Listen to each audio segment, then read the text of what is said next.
My name is Chloe Beck. I've told this story more times than I can count, to detectives, reporters, forums full of strangers who claim to care. But they always miss the part that matters. They didn't know my brother. They didn't know Jonathan. He was smart. Funny. The kind of guy who could walk into any place and make it feel like home. A travel blogger, with over 500,000 followers and 1,000 saved playlists. He chased sunsets and stories. Said the world was smaller than our fears. But the last story he ever told wasn't on his blog. It was in a video I wish I'd never watched. It was the final footage of him, pacing an empty bus terminal in a forgotten part of Bulgaria. Midsummer. 11:34 p.m. His hair was soaked in sweat, his eyes wide and wild. He kept checking over his shoulder, whispering to himself. Then, without warning, he ran. Straight into the pine forest behind the terminal. And he never came back. The clip ended. But everything after it, the silence, the panic, the disappearance, became a nightmare I still haven't woken up from. It's been 6 months. The police gave up. His channel got taken over by clickbait ghosts. The world moved on. But not me. Because last night, I got a message from Jonathan's account. No text. Just a pin location. Back to the place he vanished. Lake Halden. I booked the flight. And this time, if I have to walk into those woods myself, I'm not coming back without him. The airport was small. Too quiet. As soon as I stepped off the plane, I could feel it, that weight in the air. Like the place itself remembered something awful. The kind of silence that doesn't come from peace, but from fear. A man held a cardboard sign that said, Beck. I nodded. That's me. He barely smiled. You're the sister? I didn't answer. I was too busy looking around. The trees were visible from the tarmac, thick, endless, pines stretching toward the clouds. Just like in the video. He drove me toward the village. The roads were narrow and cracked. We didn't speak for most of the ride, until I finally asked. You remember him, don't you? Jonathan? The driver nodded slowly. He was here.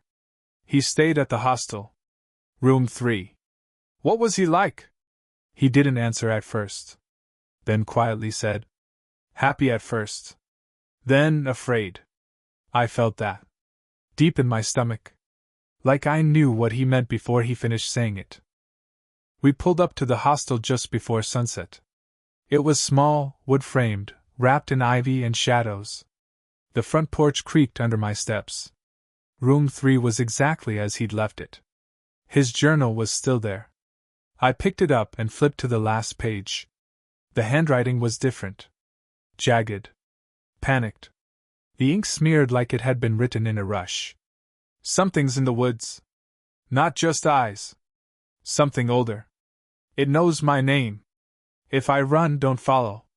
Tell Chloe. I'm sorry. I dropped the book. Then the lights went out. Total darkness. Outside I heard it. A whisper in the trees. It wasn't the wind. It was my name.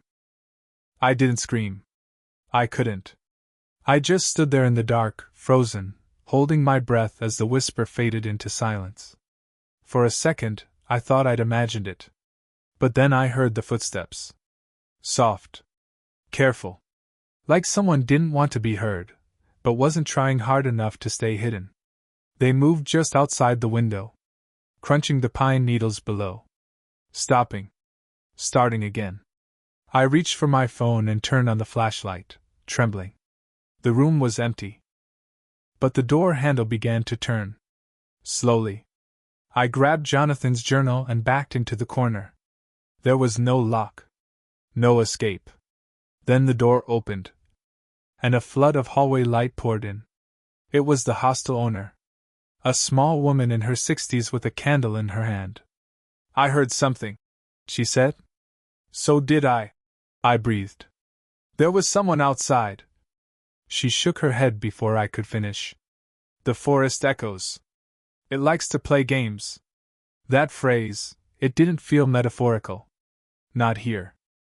She led me downstairs, lit the fireplace, and made tea I didn't touch.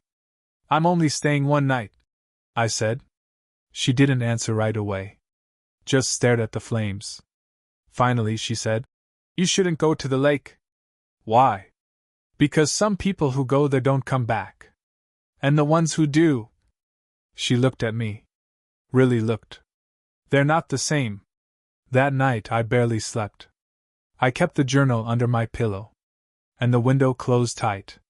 But just before dawn, I woke to find it open. And in the center of the room, a muddy bare footprint. Small. Not mine. The footprint was still wet. I stared at it for a long time, trying to convince myself it had a rational explanation. Maybe the wind had blown the window open. Maybe I'd stepped in something muddy outside and forgotten. But I hadn't left the room. And the print was too small. Too narrow. Like it belonged to someone younger. Or something else entirely. By morning, the sky was overcast, heavy with low-hanging clouds. I packed Jonathan's journal, layered up, and left the hostel without telling anyone where I was going. The lake was a 2-hour walk. Through thinning roads into dense pine.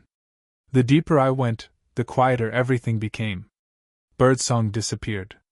Even the wind seemed afraid to follow. Eventually, I reached a rusted old sign nailed to a tree. Lake Halden. Enter at your own risk. There it was. Just like in his videos. The water was still. Too still. Like glass. No ripples, no movement. Trees pressed in all around, crowding the edges, leaning toward the lake like they wanted to touch it. I stepped closer. And that's when I saw him. A man. Standing on the opposite shore, almost completely still. He wore a coat like Jonathan's. Same color. Same shape. He wasn't moving, just facing the lake. I shouted, "Hey!" No response. I circled the shoreline to get closer. But when I reached the spot, he was gone. No footprints. No splash.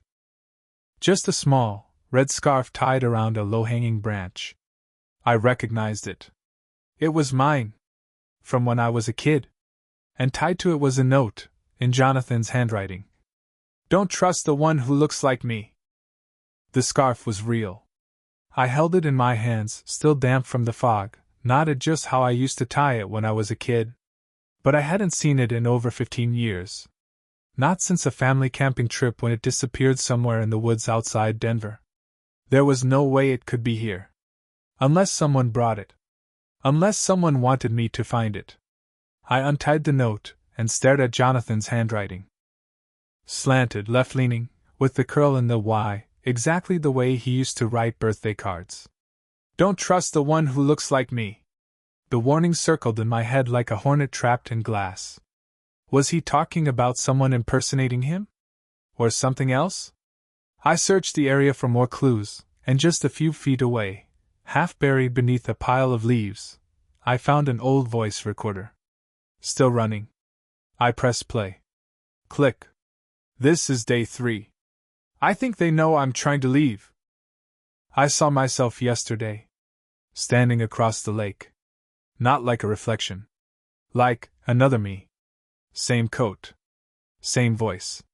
But when he spoke, I knew it wasn't me. There was a pause.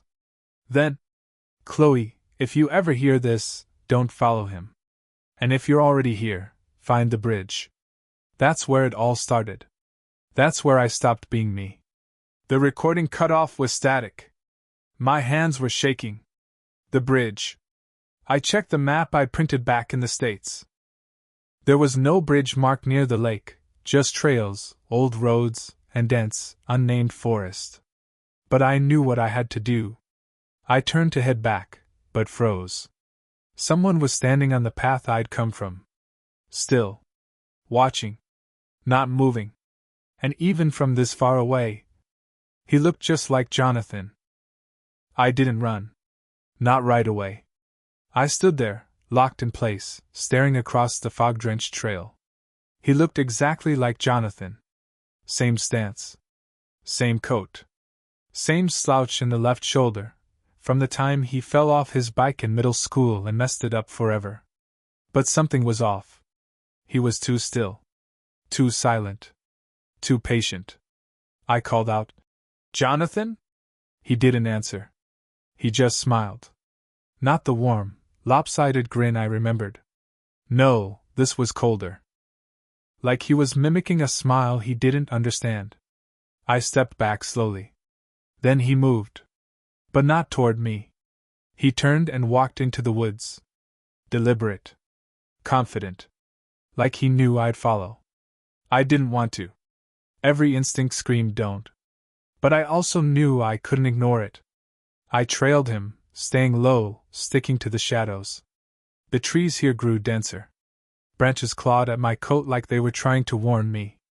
After 20 minutes, the forest opened up, and there it was. The bridge. Wooden. Rotten. Arched over a black, narrow creek. On the other side, a small clearing, choked in mist. And the copy stood at the edge, looking back at me. Waiting. I didn't cross. Instead, I hid behind a tree watching. That's when he spoke. Not to me. But to the trees. In a voice that wasn't Jonathan's. "She's here. She remembers. We can begin again." I backed away slowly. Stepped on a stick. Snap. His head turned instantly. And his eyes, they weren't right. They were empty. No whites. No color. Just black. I ran. Not toward the bridge, away from it. Through the undergrowth, branches tearing at my arms, lungs burning. But the forest didn't want me to leave. It felt like it was closing in. The trees got denser, tighter, darker. Like they were moving. I didn't stop until I reached a break in the woods and collapsed in a shallow ditch. Silence. And then, a sound. Click. A camera. I looked up. There was a trail cam nailed to a nearby tree. One of those motion-activated wildlife cams. The red light was blinking. It had been triggered recently. My hands trembled as I climbed up and unhooked it. It had an SD card. I didn't have a laptop. But back at the hostel, there was a computer in the front office. Ancient, but it would do. I sprinted back, heart in my throat the entire way, expecting at any moment for him, the copy, to reappear behind me. He never did. Back at the hostel, I locked the door and shoved the SD card into the machine. There were dozens of videos. Mostly deer, raccoons, wind. But then I found one. From 2 nights ago. Timestamp, 3:09 a.m. It showed the trail. And then, a figure. Not Jonathan. Me. Wearing my exact clothes. Backpack and all. Walking toward the bridge. But I was asleep in bed that night. I watched myself stop in front of the camera, look directly into it. And smile. Then I leaned in close, until only my mouth was visible, and whispered. "Chloe, come back to the bridge. We're waiting." I didn't sleep that night. I couldn't. Not after seeing myself on that video. Smiling into the camera like a stranger wearing my skin. Whoever, whatever, was out there, it wasn't just copying Jonathan anymore. It was becoming me.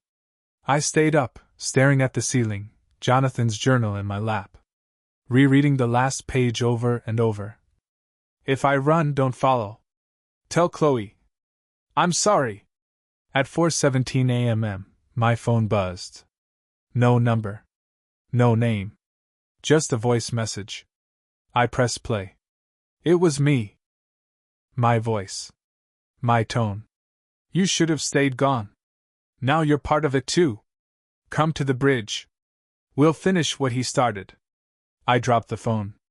That was it. I had to end this, before whatever was wearing my brother's face wore mine too. I left before sunrise. No note. No goodbye. Just a flashlight, the recorder, the journal, and what was left of my courage. The trail felt different this time. Heavier. Like the forest knew. When I reached the bridge, everything was still. The water beneath was black, unnaturally so. No reflection. Just void. Across the bridge stood two figures. Both of them were Jonathan. Same coat. Same stance. Same eyes. But only one of them looked sad. The other smiled too wide. I stepped forward. One of them said, "Chloe, it's me." The other said nothing. Instead, he reached into his pocket and pulled out the red scarf. The one from our childhood. "I gave you this," he said. I remembered. I was 6. I lost it in the woods. But only Jonathan knew that. Only the real him. I pointed at the silent one. "You," I said. "You're not him." His smile vanished. And for the first time, I saw his face begin to crack. The cracks spread across his face like broken porcelain. Not blood. Not flesh. Just emptiness. The fake Jonathan stepped forward, voice no longer trying to sound human. "You don't belong here. You should have listened when he ran." I stepped back. The real Jonathan, or who I hoped was him, grabbed my wrist. His hand was ice cold. But his eyes, they were familiar. Full of guilt. Of grief. "I didn't mean to bring it back," he whispered. "What is it?" I asked. "The hollow," he said. "It doesn't want people. It wants faces. Names. It wears them like clothes." He pointed to the cracked one, the thing wearing him. "I crossed the bridge 6 months ago," Jonathan continued. "That's where I met it. It didn't just copy me, it split me. Half of me stayed here. The other was devoured." I stared at him, heart pounding. "Then how are you here now?" "I never really left," he said. "I've been stuck, in between. But when you came, something changed. It started copying you, too." We both looked at the hollow face. Its skin peeled back slowly, revealing dozens of mouths beneath. All whispering at once. "Chloe. Chloe. Chloe." It lunged. Jonathan shoved me aside. I hit the ground hard, ears ringing. When I looked up, they were both gone, fighting in the fog across the bridge. Crashing through branches. Screams echoing between the trees. I ran after them. Branches sliced my arms. The forest grew tighter, like it wanted to keep me out. But I reached the clearing just in time to see it. Jonathan, my brother, forcing the hollow into the creek. The thing hissed and thrashed. But water, real water, seemed to burn it. Then Jonathan turned to me. "You have to leave. Now." "I'm not leaving without you," I cried. He smiled. Then said something I'll never forget. "Then don't remember me." And with that, he dragged the hollow under the water. And disappeared. Silence. No splashing. No screams. Just still water, black and deep and endless. I waited. A minute. 5. 10. But Jonathan didn't come back. Neither did the hollow. Eventually, I fell to my knees, the water lapping gently at the shore like it hadn't just swallowed 2 souls. I don't remember how long I stayed there. Maybe hours. The sun eventually began to rise, weak and pale, like it didn't want to shine too brightly on this place. When I finally stood, I saw something floating at the edge of the creek. Jonathan's journal. It was dry. Impossible, but it was. And tucked inside the last page was a photo. A picture I'd never seen before. It was me. 6 years old. Wearing the red scarf. Standing at the edge of this very creek. Jonathan beside me, holding my hand. But we'd never been here. Never. Not together. Not as kids. I turned the photo over. On the back, in that same slanted handwriting, was a single sentence. "You were here before." My blood went cold. Suddenly, memories started to flicker, images I couldn't place. A shadow in the woods. A bridge at night. My own voice whispering across water. Had I been here? As a child?